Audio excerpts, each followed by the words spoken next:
시청자 여러분 안녕하십니까? 안녕하십니까? 네, 김석봉 원장님 나오셨습니다. 네, 안녕하세요. 자, 2부에서요. 네, 지금 이제 지난번에 네, 어쩔 수 없이 문정권의 심판을 좀 해야 되기 때문에 네, 오늘 세운 박영준 두 부산 서울시장 네, 후보들을 네, 그렇죠. 지지했겠지만 네. 많은 국민들이요. 이 두 사람은 국민의 이 정권 심판에 네. 모처럼의 열망 네, 그리고 또 20, 30대의 일반 이런 것들을 딛고 됐으면 네, 자기들이 이 될 만한 어떤 자질이나 또 도덕성을 갖추어서 된 건 아니거든요. 네, 네, 그러면 되고 난 이후에 각별히 조심해서 네, 그렇죠. 내년 대선이라는 그 정권 교체라는 네, 커다란 계기가 이제 이 오기까지 지금 굉장히 잘해야 되지 않겠습니까? 그렇죠. 굉장히 네, 조심해야죠. 특히 아주 신중하게 네, 네. 조심조심 한 발 내딛고 또 네. 자신의 주변의 눈꽃만큼의 의혹도 네. 제거해야 되지 않겠습니까? 그렇죠. 네, 자, 우리가 이 대목에서요. 과거에 이제 손혜원이 대해서 네. 우리가 비판할 때 네, 뭐 재판이 진행 중에 있죠. 네. 목포의 창성장과 네. 부동산 투기를 했다. 또 뭐 손혜원이 뭐 저 뭡니까 옛날에 그 뭐 낮은 칠기 박물관 같은 거를 쭉 뭐 이렇게 네. 했다. 그때 이제 손혜원은 지가 잘못한 게 없다 하지만 국민 입장에서 공직자가 네. 의심받을 짓을 했다라는 것 자체적으로도 네, 이미 그렇죠. 이 단죄가 돼버린 거다. 이렇게 봐야 안 되겠습니까? 맞습니다. 예. 자, 박영준이 지금 부산에 아프터 페어를 하는데 또 그 부인이 하는 그 화랑이 있잖아요. 예. 그걸 갖다가 지금 거기에 참여시켰다. 뭐 네, 거기에는 자기들이 부산에서 제일 큰 화랑이기 때문에 그 전시회 가지 않으면 뭐 좋은 작품이 거기에 나갈 수가 없어서 하게 된 거다. 또 부인이 아니라 아들한테 그 넘겨줬다 하지만은 이게 좀 어떻게 봐요?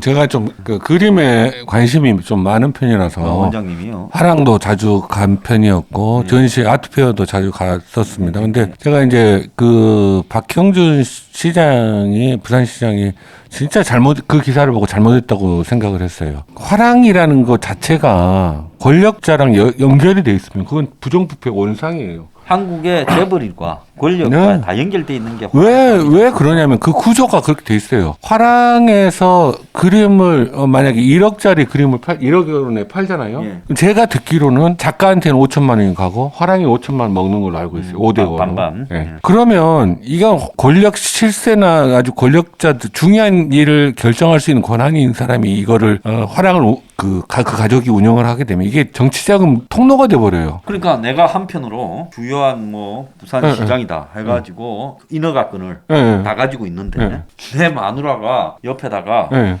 무슨 가게를 하나 열었어. 예. 여기에 먼저 장사한다 하면 예. 거기가 뇌물 창구가 될 가능성이 그렇죠. 자연스럽게 있죠. 그런데 그것도 그림이라는 거는 더더욱이나 꼬리표도 잘 안 붙고 또 세금이라는 게 있지만은 형식적이고 그리고 뇌물의 수단이나 투기의 그렇죠. 수단으로 이용당하기 때문에 예. 그림을 통해서 얼마든지 이 그리고 비리가 이루어질 수 있지 않습니까? 그리고 한 개 판매 건당 수익이 너무나 크잖아요. 네. 50% 엄청난 거죠. 정도 되면 전번에 서울에 있는 모 구청장 부인 서울인가 어디 구청장 부인이 또 화랑을 해가지고 또 난리가 났던 적이 기억이 나는데 화랑은 박 시장이 자기가 1년으로 그 시장의 기회를 끝낸다고 생각을 해도 지금 이번에 아트페어에는 절대 참석하면 안 되고 또 연임을 하기 위해서도 절대로 그 부산 아트페어에는 참석하면 안 돼요. 조연 화랑이었던 것 같은데. 네, 조연하랑이. 예. 아무튼 이거는 절대로 피해야 되는 일인데 예를 들면 그거랑 똑같아요. 뭐 갈 때는 가끈도 고쳐매지 말고 어디 오이밭에 갈 때는 또 신발끈도 고쳐매지 말라고 그러잖아요. 의혹이 생길 수 있는 여지가 있는 행동을 아예 피해야 돼요. 그리고 그렇게 해야지 그 우리나라 지금 열악한 미술계도 살고 이게 미술계가 자꾸 이렇게 부정부패랑 연결되는 루트가 돼버리면 미술계도 좋지가 않아요. 예. 저는 박 시장에게 강력하게 요구합니다. 이거는 조연 화랑은 아트페어에서 지금 중도 하차해야 된다. 예.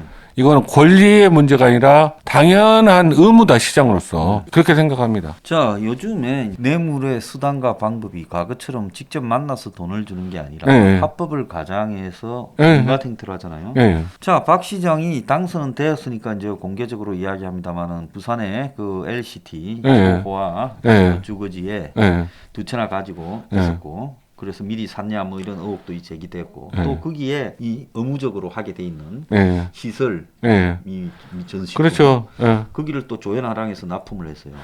그러니까 이게 엄청난 스캔들이 될 수 있는 부분이거든요. 근데 정권 심판 논이 너무 컸기 때문에 이게 묻혀진 거지. 실제로 문제가 없다고 할 수가 없는 게 그 대형 우리나라 법에 대형 건물을 지으면 거기에 건물당 일정한 미술품, 조각이든지 뭐 건축비의 몇 프로를 미술품을 짓게 돼 있죠. 그렇죠. 그게 전부 뇌물하고 뒷거래 수단이 되고 있지 않습니까? 그렇죠. 그게 이제 미술계에 정부가 보조를 해준다는 차원에서 그런 법을 만들었는데 LCT의 조형물 설치와 조연 화랑이 연결이 되어 있거든요. 네. 이것도 그러니까 당연히 의혹이 나올 수밖에 없죠. 예. 사실은 공적인 그 직위에 있는 예. 이 정치인이나 예. 인사들이 예.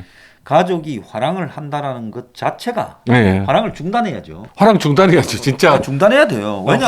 화랑 그 거래하는 과정이 실제로 부패의 원상이 되게 너무 쉬워요. 부산시장이 갈비집을 해도 해운대 갈비집을 해도 그럼 안 돼요. 그래도 거기서 업자들이 가서 먹으면서 문제가 될 그렇죠. 건데 화랑을 한다는 거는 갈비 뭐 며칠 팔은 것보다도 더한 거기 때문에 그렇죠. 그림 한 점이 그거는 문을 닫아야 된다는 거예요. 손혜원이 그 누구 뭡니까? 손혜원이 욕할 게 하나도 없어요. 이명박 정부 초에 박모, 정모, 유력 정치인 부인들이 청담동에 화랑을 해서 거기서 뭐 그림을 판다라고 해가지고 정보기관에 있는 사람이 저한테 와가 하소연을 하더라고. 이거 참 어떻게 해야 되겠냐고. 저도 그걸 알고 있습니다. 그런데 지금까지 이렇게 하고 부산에서 화랑을 하고 서울에도 있지만은 그리고 또 여기에 참여하고 그림 팔고 누가 그림을 갖다가 보는 현장에서 아트 페어에서 팔고 사나요? 딱 찍어놓고 그 다음에 가서 조용히 뒤에서 사고 그렇죠. 팔고 그리고 그림을 진짜 제대로 파고 살고 국세청에 신고한 사람 몇 명 돼요. 그래서 웃기는 장난이라는 거죠. 그렇죠. 그래서 박영준은 그 마누라인지 자식인지 그 마누라 이름 딴 화랑을 즉시 문 닫아야 된다. 저 계속 하려면 부산시장 하지 마라. 그렇죠. 정치를 아예 안 해야죠. 그거 조연 화랑을 하고 정치인 그만둬야죠.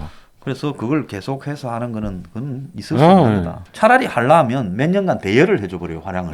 그렇죠. 그래서 그렇죠. 청년 작가들 뭐 다른 사람 그림을 뭐 100만 원 이하에 싸게 그 무명 작가들 그림을 팔도록 그런 단체나 기관에다가 대여를 해주고 그렇죠. 그렇게 해야지. 화랑을 계속하면서 부산시장 해먹을 생각은 해서는 안 된다. 절대로 그렇게 하면 안 되고 또 그 박형준의 가장 실망스러운 거는 가덕도 신공항을 계속 열심히 추진하겠다고 이야기하는 게 말도 안 되는 이게 그 양심이 있는 거예요. 실제로 그 박형준이라는 사람이 실제로 부산의 가덕도 신공항이 지어져야 된다고 생각하는 거예요. 그런다면 좀 미친 자고.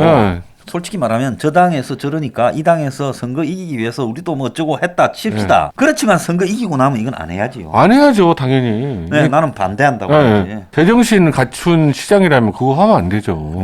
그래서 박영준이 이 두 가지 문제에 대해서 똑바로 처신하지 못하면 아마 분노한 부산 시민과 국민들의 이 비판을 면하지 못할 거다 생각이 듭니다. 그렇죠. 나이가 들면 사람이 돼야지 이런 식으로 적당히 넘어가려고 해서는 안 된다. 이런 생각이 들어요. 네, 맞습니다. 자, 그 또 하나 김어준이 이건 좀 해도 너무한데 방송 라디오 출연하면서 해당 200만 원요? 라디오랑 TV 동시 방영 방송이었대요. 근데 라디오가 150만 원, 텔레비전에 50만 원 해가 200만 원이래요. 그런데 저게 한 달에 4천만 원.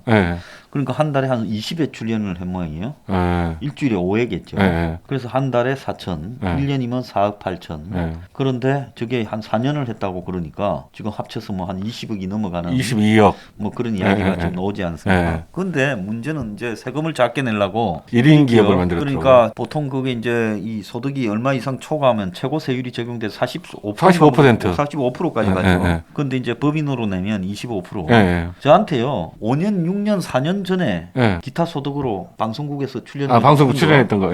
그래서 우리도 그렇게 해서 그 뒤에 내가 또 다른 걸로 또 저한테 4번 때렸어요. 일 한 번에. 그래요? 1년에 4번이 때렸어. 나쁜. 우리 뭐 출연자 이거 가지고 또 시비 걸어가 뭐 그래서 다 내줬어요. 그러면 그때 이거를 이야기를 하던가. 이번에 또 나왔어요? 그때 거를 4, 5년 전에 거를 또 MBN에서 당신이 2016년에 17년에 18년에 얼마씩을 받았다. 내가 그때 뭐 TV조선 채널에 다 네, 맡기고 다 그것만 네, 거의 나가거든요. 네. 받았다. 네. 그걸 기타 소득으로 한 게 잘못이다. 종합소득으로 이런 되는데요. 정도로 뭐 좀 나갔으면 네. 일반 종합소득으로 계산을 했어야 된다. 근데 방송국에서 기타 소득으로 신고하고 네, 우리도 그렇죠. 세무사가 있어서 그걸 보고 또 그대로 받아서 신고했어. 네. 그 당시에 때릴 때는 그거 다 보고 수입에 다 넣었어요. 네. 다 보고 한 사람들이 그걸 시비 걸고 나왔거든요. 그래서 내가 이번에는 저 본때를 보이려고 싸우려고 그래요. 그런데 이 김어준이가 세금 어떻게 냈는지 내 굉장히 궁금해요. 네. 저도 궁금하더라고요. 그 1인 기업 법인으로 만들어서 세금을 어떤 식으로 냈는지 거기 실제로 그 1인 기업이라고 그래 1인 기업이면 법인이면 거기서 지출을 또 어떻게 했는지 지출이 만약에 김어준 본인을 위해서 사용한 건지 그 회사를 위해서 사용한 건지 그거를 냉정하게 구분을 하면 큰 죄가 될 수 있거든요. 예, 그렇죠. 그 개인 사업자랑 틀려요. 법인은. 그래서 제가 법인을 안 하는 이유가 네, 법인은 세금을 그냥- 높게 내더라도 네, 내가 세금을 제대로 낸다라는 모양을 보이는 게 낫지. 네, 그렇죠. 법인을 만들어서 세금을 줄이려고 한다라는 모습을 안 보이려고 네, 네. 저도 개인 사업자로 하고 아, 그래요. 있습니다. 예. 그런 부분이 있어요. 법인으로 해가지고 세금을 적게 내다가 그 부분이 잘못되면 횡령이 될 수도 있고, 그럼요. 여러 가지 문제가 생길 수 있습니다. 이 부분은 아마 김어준 본인도 알 거예요. 자기가 이렇게 대중의 질타를 받는 인물이 되면 언제든지 그 부분은 조사가 들어갈 수 있다. 서울시 의회를 장악하고 있어서 별도의 재단 법인으로 있어서 웃기는 소리라 봐요. 네. 제가 옛날에 농림수산 정보센터는 예, 재단 법인의 사장을 했어요. 예, 예, 그건 이제 농림부나 마사회나 네. 한전이나 이런 회사들이 출연한 기관이에요. 예, 제가 이제 그 노무현 반대를 하는 사표를 냈더만 사표 수리를 안 하고 예. 농림부 뭐 정리실 이런 데서 와서 맨날 뒤지는 거예요. 감사를 계속 네. 내보내가지고. 그러면 왜 뒤지겠습니까? 출연 기간이라고 뒤지는 거 아니겠어요? 그렇죠. 예. 내 퇴직하는 날까지 뒤지고 앉았단 예, 말이에요. 예, 예. 그래서 출연 기간이라고 뒤진 거예요. 예. 똑같은 거예요. 예. 서울시와 TBS. TBS의 관계는. 예. 근데 우리 같은 경우에는 뭐 출연 기간이 한 10대 개 돼서 조금씩 낸 건데 예. 이렇게 명확하게 7, 80%를 한 해에 뭐 350억, 400억을 내주는 예. 출연 기간이 예. 사실상 서울시에서 거의 다 내는 거죠. 그렇죠. 예. 광고 수입 말고는 서울시에 말고 수입 있겠어요? 없죠, 없죠. 사실상 서울시에서 대줘서 만들어진 재단 법인이면 별도의 법인이라도 출연한 기간이 우리가 출연한 돈이 제대로 쓰여졌는지 예. 감사관을 파견해가지고 예. 얼마든지 거기에 장부나 내역을 뒤질 수 있잖아요. 당연하죠. 그건 권리죠. 그 왜 오세훈이 그거 안 해요? 이거 오세훈 시장은 꼭 감사 보내셔야 돼요. 이 부분이 그러니까 어떤 그 분들은 김어준이 계속 놔둬야지 내년 대선에서 우리한테 도움이 된다 그런 이야기를 하시는 분들도 있지만 중요한 거는 옳지 않은 거는 바로 잡고 가려는 너무 노력을 해야죠. 전략적으로 머리를 쓸 게 아니라 옳지 않은 거는 밝혔어. 예, 예. 이런 부도덕한 일이 여기에 벌어졌고 예, 예. 사실상 정권이 이놈 먹여 살리면서 예, 예. 인자를 먹여 살리면서 예. 그걸 뒷거래로 온갖 폭로나 이런 것들을 선동 방송을 지속적으로 해왔다라는 관계를 입증해야 되지 않겠습니까? 그렇죠. 누가 저서한테 저 출연료를 정해줬는가? 예. 청와대에서 정했는가? TBS 사장이 정했겠어요? 그리고 또 한 가지 이해할 수 없는 거는 그 큰 기업인데 TBS라면 어떻게 계약서도 안 쓰고 돈을 지불할 1년에 수가 있어요? 5억을 주면서 계약서도 안 써요?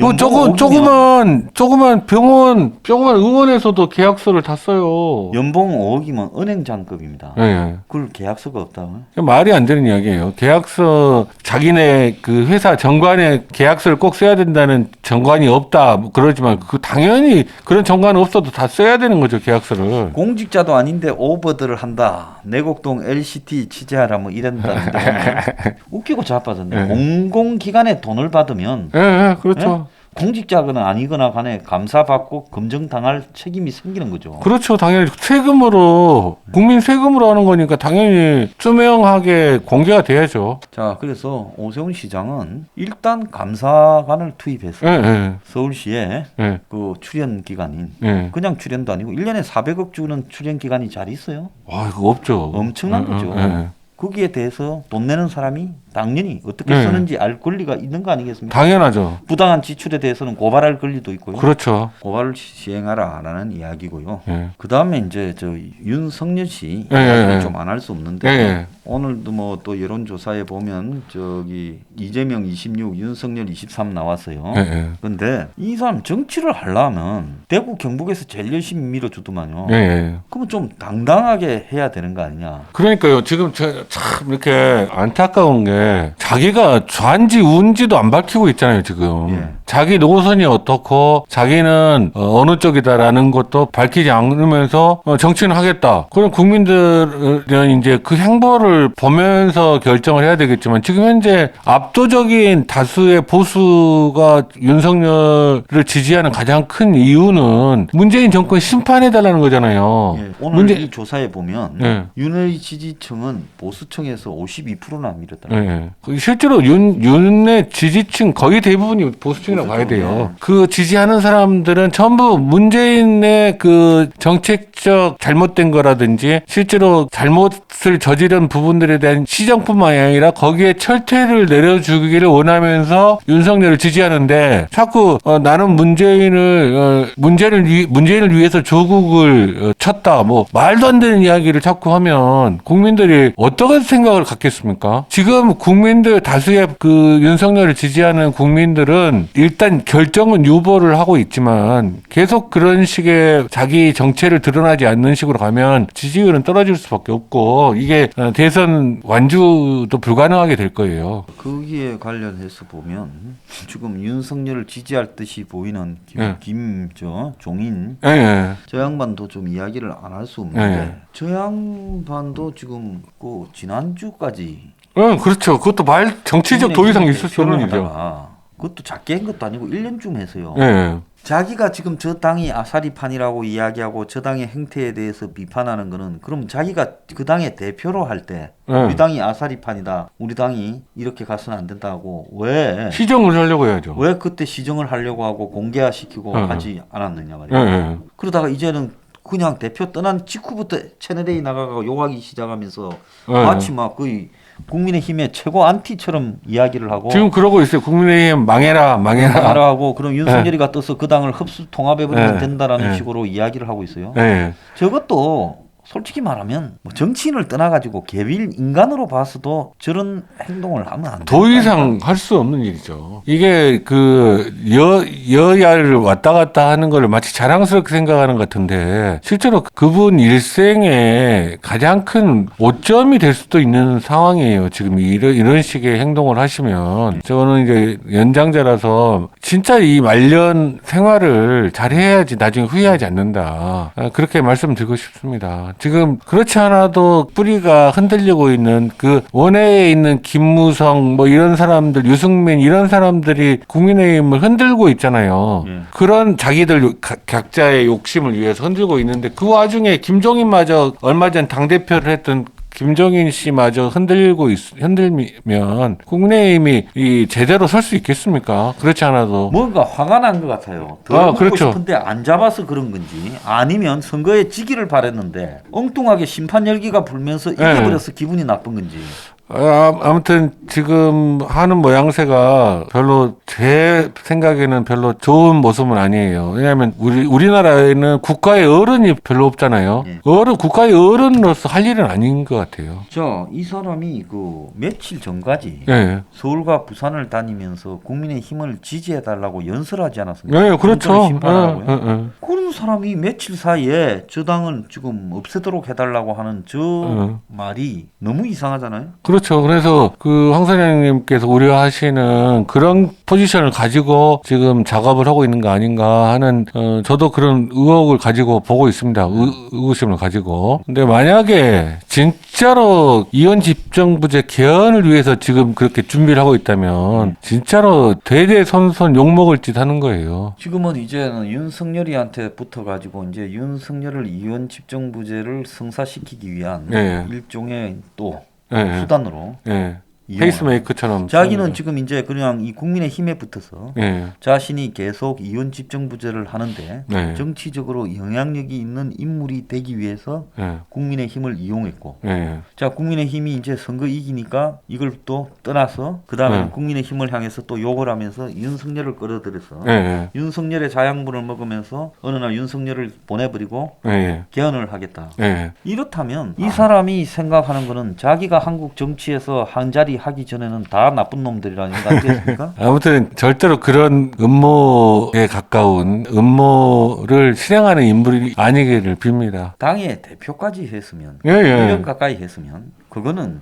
자기- 자기의 그렇죠. 책임이고 자기의 예. 허물이지 않겠습니까? 그렇죠. 그 말이 딱 맞아요. 근데 자기가 계속 잘 먹던 쇠물에다 침 뱉는 격이란 말이 저는 네. 맞다고 생각해요. 네. 당 대표로 있을 때는 뭐 했어요, 그러면? 아사리판인 정당을 그렇게 개혁을 하고 나름대로 뭉치게 하려고 노력을 계속 했어야 되는 거 아니에요? 자 그리고 안철수에 대한 비판과 네. 윤석열에 대한 이 호의를 보면 예, 예. 윤석열은 선거 때 입을 다물고 예, 예. 사실상으로 이상한 소리 하면서 예, 예.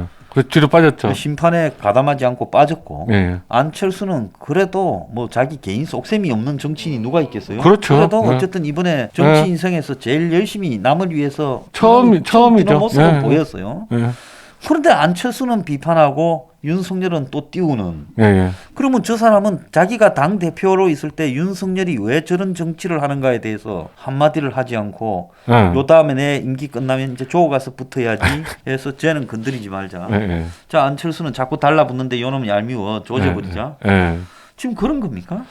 자기의 구상에 맞지 않는 사람은 네. 공격을 해서 힘을 빼는 식으로 하려는 것 같기도 하고, 저는 아무튼 제 수준 낮은 식견으로는 아무튼 옳지 않은 거는 분명한 것 같다. 자기가 속해 있던 정당을 나온 지 하루나 이틀 만에 비난으로 폭격을 하는 그런 행태는 진짜로 옳지 못하다, 그렇게 생각합니다. 내가 아무리 저 사람에 대해서 요즘 환멸을 느껴도 네. 저 사람의 과거를 들고 나아가 내가 비판하진 않아요. 예, 예, 예. 요즘만 가지고만 하지. 예, 예. 사람은 그래도 해야 될 말이 있고 안 해야 될 말이 있고 정치인 이전에 인간으로서의 그렇죠. 양심도 있고 이래야 되거든요. 예, 예, 그렇습니다. 근데 이 사람 지금 그런 거를 나이가 들어서 한국 사회의 어른의 반열에 속하는 그렇죠, 사람이 예. 이런 처신을 하면 그러니까 우리나라에 어른이 없는 거죠. 참으로 예, 예. 희한한 사람이다. 예, 생각합니다. 그 국가에 위기가 생겼을 때 이렇게 직언을 할 수 있는 나름대로의 도덕적인 평판을 가진 어른들이 우리나라에 진짜 꼭 필요한데. 적어도 예, 자기가 속에 어떤 일이 있다 하더라도 당 대표를 그만두고 자기가 여행을 간다 그랬잖아요. 그럼 네. 독일에 여행을 가서 예, 한두 달이나 있다 와서 예. 또 국민의힘에다가 이래야 된다 저래야 된다라고 좋은 일을 하다가 네. 말을 듣지 않았을 때 이제 저런 식으로 하는 예. 최소한의 좀 그렇죠. 예. 이 뭐라고 해요? 왜 저렇게 하는가에 대한 최소한의 명분은 갖추려고 노력을 해야 되는데 이 사람은 명분이 없이 그냥 예. 오늘 오전에 나 여기 그동안 있다 잘 갑니다 하고는 나가서는 바로 이 나쁜 새끼들아 이리 되면 이게 인간이냐는 거예요. 그렇죠. 소장님 말씀이 맞습니다. 참으로 나이가 들어도 나이값을 하지 못하고 명문가에 태어나도 명문을 갖다가 그냥 명문이 아니라 예, 예, 바닥으로 떨어뜨리는 예, 예. 그런 사람도 있는 것 같습니다. 예, 예, 맞습니다. 예. 자 오늘 마치겠습니다. 예. 원장님 감사합니다. 감사합니다.